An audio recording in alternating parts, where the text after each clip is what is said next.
My wife cheated and got pregnant, so I exposed her at our gender reveal. She was mid-countdown when I felt the calmest I had felt in 4 months. 3, 2, 1. Her voice rang out across the backyard like a bell, clear and bright and completely unaware of what was about to happen.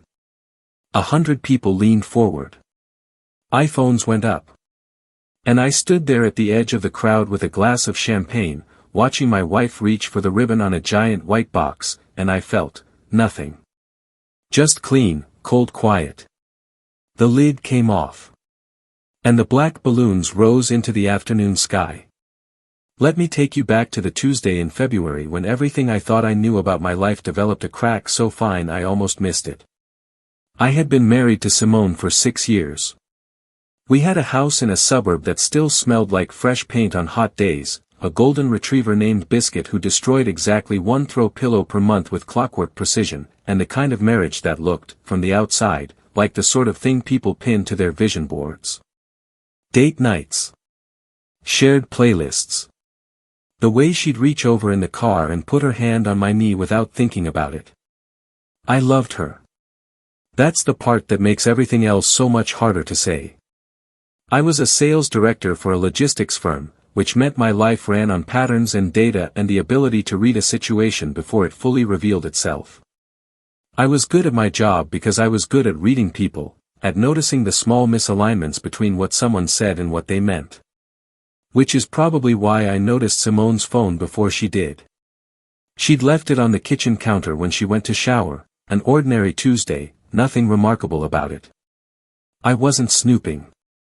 I wasn't looking.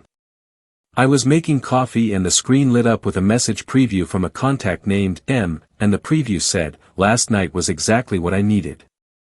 I stood there with the coffee scoop in my hand for a long time. I didn't open her phone. I want to be clear about that, because it matters, not legally, but to me, personally. I didn't open her phone, I didn't demand explanations, I didn't do anything in that moment except set the coffee scoop down very carefully, as if my hands had suddenly become something fragile, and finish making my coffee. Then I drove to work. I ran 2 meetings. I returned 6 emails. I had a conversation about Q2 forecasting that I participated in fully while somewhere behind my eyes, a quiet and methodical part of my brain began building a file. The thing about being a data-oriented person is that you don't panic when you get a single anomalous data point. You wait. You watch for the pattern to confirm or contradict. The pattern confirmed. Over the following 3 weeks, I noted, Simone working late on nights that didn't align with her usual deadlines. Simone's gym schedule shifting to include evenings she'd previously kept free. A new password on her phone that she hadn't mentioned changing. The faint but distinct difference in how she kissed me, not less affectionate, but differently paced, like she was thinking about the mechanics of it. I didn't confront her. I know that's what most people would do. I know some people would call that cowardly. But I had decided, with the same cold precision I applied to business strategy, that I was not going to move until I understood exactly what I was dealing with. It took me another 2 weeks to find out who M was. His name was Marcus. He worked in her building, different company, same floor, the kind of proximity that starts as coincidental and becomes intentional. He was tall, ran marathons, posted about them online. I found him by tracing a tagged photo from a work happy hour that Simone had mentioned attending 6 weeks ago. He was in the background of one of her coworkers' Instagram stories, standing close enough to be deliberate. I looked at his profile for approximately 4 minutes. Then I closed the app. I want to tell you that I broke down. That I went to some dark place and had to claw my way back. Maybe that would be more satisfying to read. But the truth is that something in me had been quietly preparing for this possibility since February, and by the time I confirmed it in March, what I felt wasn't devastation. It was something colder than that. Something that required planning. There is something you need to know about me that Simone had apparently decided wasn't worth remembering. 4 years ago, in 2022, Simone and I had a long and painful series of conversations about children. We'd always talked about it vaguely, the someday kind of conversations, the maybe 3 kids maybe 2 conversations. But at year 2 of marriage, vague became specific, and specific became complicated. Simone wanted to wait. Simone had a list of reasons that I understood and respected. And after a lot of conversations and a lot of honesty, we agreed that right now wasn't right. I, being a planner, and being perhaps more certain about my position than I let on in those conversations, made a decision. I had a vasectomy. I told Simone about it. She was surprised, then, after processing, relieved. It meant no more worry. No more monthly uncertainty. No pills, no side effects, nothing to manage. She said, and I remember this specifically, "That's actually really thoughtful of you, babe." We moved on. Life continued. The vasectomy was a solved equation, filed and forgotten. Forgotten by her, anyway. When Simone sat me down at the kitchen table on a Saturday morning in April, with her hands folded on top of a pregnancy test and an expression on her face like she was approaching a live wire, I had 2 seconds to decide what kind of man I was going to be in that moment. I decided to be patient. "Henry," she said. Her voice had that particular careful quality, the one she used when she was managing a conversation toward a specific outcome. "I have something to tell you." I looked at the test. I looked at her. I said, "Oh my God." And the performance she had been preparing collapsed into something that looked almost real, eyes filling up, lower lip trembling, hands reaching across the table to grab mine. I know, she said. "I know it's a lot. Are you okay? Are we okay?" I squeezed her hands. "We're more than okay," I said. The words tasted like absolutely nothing. I had stepped outside of them. She cried. "Happy tears," she said. I made breakfast. We talked about names. I asked about her symptoms. She was 6 weeks along, she said, which meant the conception had happened in early March. I filed that date carefully. I thought about the timeline. I thought about Marcus and his marathons. I held her hand across the table and I felt the kind of stillness that comes before a decision you've already made. The gender reveal was her idea, naturally. Simone came from money, not old money, but the loud, performative kind, the kind that expressed love through event planning and guest lists and centerpieces that cost more than most people's monthly groceries. Her mother, Carolyn, was the type of woman who had opinions about floral arrangements the way generals have opinions about troop deployment. Her father, Gerald, was quiet in the way that powerful men are quiet, economically, meaningfully, so that when he did speak, people paid attention. They were religious. Conservative. The kind of family where the word affair was never spoken out loud but always understood to be the worst thing that could happen to the family name. Simone wanted a party.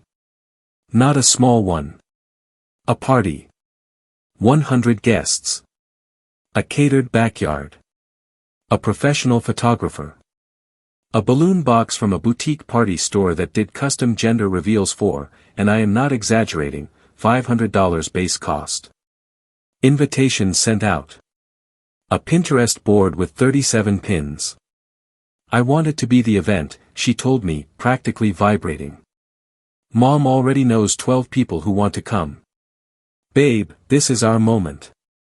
Our moment. I looked at her face. She was bright with something that might have been happiness or might have been performance. With Simone, in those weeks, I had stopped being able to tell the difference. "I think you should let me handle the balloon box," I said. She blinked. "Really? You shouldn't know the gender before the reveal," I said. "That's the whole point, right? I'll coordinate with the doctor's office, I'll order the box, and you won't know until everyone else does." She pressed her hands together like I had given her a gift. "That's so romantic," she said. "I love you." I smiled. "I love you too," I said. And I went to my home office and I spent 45 minutes on the phone with a custom print shop. The thing about planning revenge, and I want to be careful with that word, because I didn't think of it as revenge, not exactly, not in the moment, is that it requires a very specific kind of patience. The kind where you go through the motions of an ordinary life while carrying something that would detonate everything. I retained a divorce attorney the week after Simone announced the pregnancy. Her name was Patricia. She had been practicing family law for 22 years, and she had the energy of a woman who had heard every version of every marital implosion and remained, somehow, completely unshockable. I liked her immediately. I laid out everything. The timeline. The contact, the vasectomy confirmation. I had quietly gotten retested by my urologist the week after Simone's announcement, because I am thorough, and because I needed the documentation to be airtight. The results were what I expected. I was sterile. Had been for 4 years.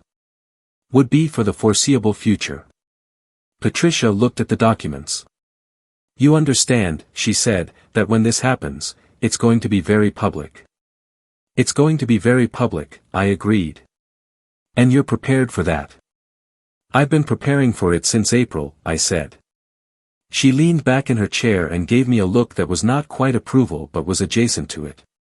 Have you thought about the collateral, she said. Her family. The guests. Her parents need to know, I said. They've been funding this marriage. They deserve accurate information. She was quiet for a moment. All right, she said. Let's talk about the timeline. We talked about the timeline. The 2 weeks between that meeting and the party were the strangest of my life. I went to the party planning consultations. I helped Simone choose between 2 shades of white for the tablecloths. I assembled the favor bags, little packets of pink and blue candies, because she wanted it to feel old-fashioned and sweet. I helped her mother Carolyn arrange the seating chart, which was an exercise in social engineering so elaborate it would have impressed a military strategist. I was helpful. I was present. I was, to every external observer, a man thrilled about becoming a father. Simone would reach over and put her hand on my arm during planning sessions and I would cover her hand with mine and think about absolutely nothing. I am not a cruel person. I want to establish that, because what happened on Saturday is going to look like cruelty to some people and I understand why. But in those 2 weeks, I sat with the question every night, is there another way? A private confrontation. A quiet separation. A dissolution that didn't require an audience. And every night I came back to the same answer. She had invited 100 people to celebrate a lie. She had stood in front of a pregnancy test and looked me in the eyes and let me believe something that she knew, was not possible. She was using my name and my home and my history as scaffolding for a story that had someone else's architecture. And the people who deserved the truth most, her parents, who were already planning a nursery contribution, who were already calling the baby our grandchild, were about to be deceived on the grandest possible scale. I didn't start this. I was just going to finish it. Now stop, because I need you to hold what you know right now, and understand that everything I've told you is only the first half of this story. That's when the real bombshell dropped. Not the balloons. Not the banner. What I found out 2 days before the party, when I was reviewing my finances in preparation for the divorce filing, is the thing that turned this from a betrayal into something I don't have clean language for. I found a charge on our joint account, a charge I hadn't made, to a private medical clinic. 7 weeks ago. The amount was consistent with a consultation fee. I am, as I have mentioned, thorough. I called the clinic. I identified myself. I asked, as carefully as I could, whether my wife had been seen there recently. The receptionist, bless her, she was new and didn't fully understand what she was doing, confirmed that yes, Mrs. Simone had come in for a consultation. She started to say more and then caught herself and said she couldn't discuss specifics. She didn't need to. The timeline hit me like stepping off a curb you didn't see. 7 weeks ago would have been shortly after Simone realized she was pregnant. A private clinic. A consultation. Simone had considered her options. Had gone as far as a consultation. And then had come home and sat across from me at the kitchen table with a pregnancy test and decided deliberately, that the better play was to present this baby as mine. I sat with that for a long time. She hadn't been careless. She hadn't panicked and hoped for the best. She had weighed her choices, visited a clinic, considered alternatives, and ultimately decided that the most advantageous path forward was to use me. To use our marriage. To use the 6 years and the house and the dog and the Sunday mornings as a cover story for someone else's child. When I arrived at that conclusion, something that had been held together inside my chest by the thinnest possible thread finally let go. Not in a dramatic way. I didn't put my fist through a wall. I didn't call her and scream. I sat in my office chair and I breathed in slowly and out slowly, and I looked at the paper on my desk with the divorce filing timeline, and I thought about Saturday. Then I called the print shop and confirmed the order. The day of the party was warm and blue-skied in a way that felt almost malicious, the kind of perfect weather that makes an ugly event look, in photos, like it should have been happy. I helped Simone get ready. I zipped up her dress. It was pale yellow, the kind of color that photographs beautifully, and she was radiant in the specific way that pregnancy does to some women, something luminous behind the eyes. I looked at her in the mirror and felt a grief so clean and complete that it almost passed for peace. "You look beautiful," I said. "You're going to make me cry and I just did my mascara," she said. We drove to the venue, her parents' property, sprawling and immaculate, with a garden that Carolyn maintained like a second career. Tables draped in white. Flower arrangements in dusty rose and sage. A bar set up with champagne and sparkling cider. 100 chairs. A sound system. A professional photographer named Jess who had been contracted to capture the whole day. Jess was going to earn her rate. I had collected the balloon box that morning, picked it up myself from the print shop, loaded it into my car, kept it in the trunk. The box was white and oversized, tied with a white ribbon, entirely indistinguishable from what everyone expected it to be. I set it up in its designated spot, the center of the garden, flanked by flower arrangements, positioned for maximum camera angle. The guests arrived. I shook hands. I accepted congratulations. Simone's uncle clapped me on the shoulder and said I was going to be a great father, and I said thank you and meant it for a different reason than he understood. Carolyn was in her element, moving from cluster to cluster, accepting praise for the setup, touching people's arms, laughing with her head thrown back. Gerald stood near the bar and held a glass of sparkling water and nodded at things people said to him. At some point Gerald caught my eye from across the garden and raised his glass slightly. I raised mine back. He's going to remember this moment, I thought. And he's going to understand it differently in about 20 minutes. Simone found me around the 2-hour mark, cheeks flushed from champagne and warmth and the genuine pleasure of being the center of a room. She slipped her arm through mine and leaned up close. "Are you ready?" she murmured. "I am dying to find out." "Me too," I said. She squeezed my arm. I took a long, slow sip of my champagne. The crowd gathered around the box the way crowds do, that specific shuffle and press of 100 people all trying to find the best angle, phones already recording, the collective held breath of an anticipated moment. The photographer moved to her position. The caterers stepped back. Carolyn stood front and center, one hand pressed to her chest. Simone stepped up to the box. She looked at me over her shoulder, this look, I will carry with me for the rest of my life, because it was genuine. Whatever else was performed, this was real, she was happy. She was, in this moment, a woman who believed she had everything she had arranged for herself. She looked at me like she loved me. I lifted my champagne glass toward her. She faced the box. "Okay, everyone," she called out. Her voice rang across the garden. "On 3. The crowd joined in. 3. I took a half step back. 2. I looked at Carolyn. Then at Gerald. Then at the box. 1. Simone pulled the ribbon. The lid of the box lifted. And the balloons rose. They were pitch black. Not navy, not charcoal, black.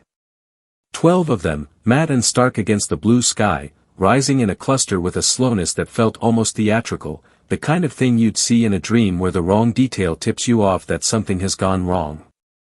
For approximately 2 seconds, the garden was completely silent. 100 people looked at 12 black balloons. Simone looked at 12 black balloons. And then the banner unrolled. It had been tied to the bottom of the balloon cluster, lightweight vinyl, the kind that unfurls cleanly in a light breeze, and it dropped open with a snap that cut through the silence like a crack. Bold black letters on white. I had a vasectomy in 2022. Who is the father? I will never be able to fully describe what happened in the next 15 seconds, because it happened in too many places at once for any one person to track. I can tell you what I saw from where I was standing. I saw Simone's face change in a way I don't have language for. Not crumple, not fall, change, like a photograph developing in reverse, all the light draining out of it at once. I heard someone, I think it was Carolyn, make a sound that wasn't a word. I saw Gerald set his glass down very precisely on the table beside him. I saw Simone's knees go. She didn't fall dramatically. She sank, slowly, like something deflating, until she was kneeling on the garden grass, both hands over her mouth, a sound coming out of her that I had never heard from a human being before and hope I never hear again. Henry, she started. Henry, someone else said. I had already finished my champagne. I set the glass on the nearest table with the same precision Gerald had used for his. I looked at Simone on the ground. I looked at Carolyn, who had gone the specific shade of white that happens when blood drains from a face too fast. I looked at Gerald, who was looking at the banner, and then at me, and his face said something that I think was close to I understand. I turned around. I walked through the garden, between the tables, past the bar where a caterer stood frozen with a bottle of champagne in his hand, through the gate, down the side of the house, and to my car. My suitcase was in the trunk. It had been there since Thursday. I got in. I drove. Behind me, and I could hear it faintly through the closed windows until I turned out of the neighborhood, the sound of a party becoming something entirely different. Patricia had been expecting my call. Her office was open. Divorce paperwork was already prepared and had been for 2 weeks, we had simply been waiting for the moment I chose. I sat across from her desk in a suit I had put on that morning with a specific intention, and I told her it was done. She nodded. She didn't ask how it went. I think she understood from my face. The filing will go in Monday morning, she said. Given the circumstances, she paused delicately, and the documentation you have regarding paternity, the proceedings should be relatively straightforward. I know, I said. Are you all right? I thought about that. I'm working on it, I said. She nodded again. She picked up a pen. We got to work. What followed in the days and weeks after, that part is harder to tell cleanly, because it wasn't dramatic. Drama had already had its day. What came after was the slow, unglamorous work of dismantling a life that had been real to me even when it was built on a lie. Simone called. Many times. I let my phone handle it. She texted, long, fractured messages that I read once and didn't respond to, not out of cruelty but because there was simply nothing for me to say that wouldn't reopen something I had already closed.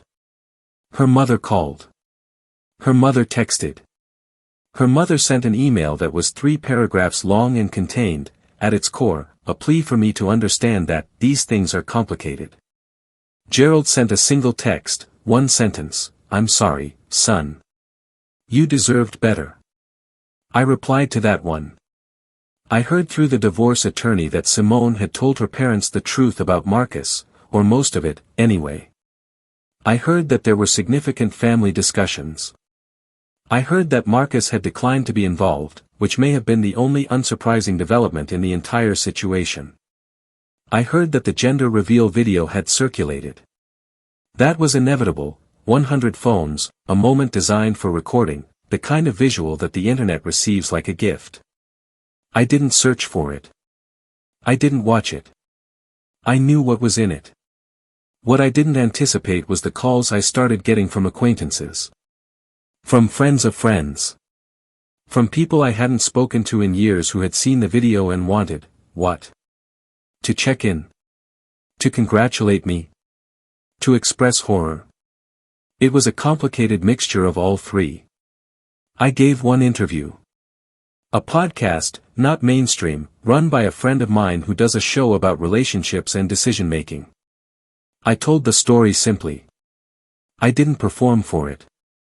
I said that I had been lied to in a way that was documented, deliberate, and without remorse, and that I had chosen to reveal the truth in the most unambiguous way I could.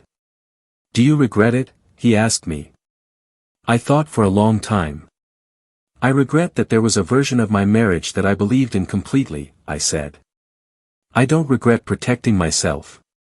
I don't regret making sure the people who were being deceived understood what they were being deceived about. But the method. The method was proportional, I said. She planned a public event to celebrate a private lie. I made sure the truth was present at the same event. He was quiet for a moment. That's a very calm way of putting it, he said. I've had a lot of time to think about it, I said. Biscuit is with me. That was non-negotiable and Simone didn't contest it, maybe because she understood, on some level, that she didn't have the standing to contest much of anything, or maybe because she knew that Biscuit had always been more mine than ours in the ways that matter. He sleeps at the foot of my bed in the apartment I've been renting since June, and sometimes I wake up at 3 in the morning and I lie there in the dark and I think about the yellow dress and the garden and the black balloons rising. I think about Gerald's single text. I think about the sticky weight of those months, carrying what I knew, performing what I didn't feel, moving through the architecture of a life that had already been condemned. I think about Simone's face when the lid came off the box, and I think about the 2 seconds before she understood what she was seeing, when she looked up at the balloons with something that was almost wonder. I try to be honest with myself about what I feel when I think about that. It's not satisfaction. It's not regret. It's closer to the quiet at the end of a very long storm, after the sound is gone, when the damage is visible and the accounting begins and you understand, with a finality that is almost peaceful, that something is over. Something is over. Something else is, slowly and unglamorously and day by day, beginning. I'm not going to tell you I've healed. I'm not going to tell you I've moved on, because that phrase has never meant anything to me. You don't move on from the things that restructure you, you just eventually become the version of yourself that exists after them. I'm becoming that version. Biscuit just knocked his water bowl over in the kitchen. I can hear him walking through the puddle, completely untroubled by the mess he's made. Some things, at least, remain consistent. I've told this story as honestly as I know how to. I've shown you the decision and the cost and the method and the fallout, and I'm not going to apologize for any of it. But I will put it to you, because you've been here this long and you deserve a question worth arguing over in the comments.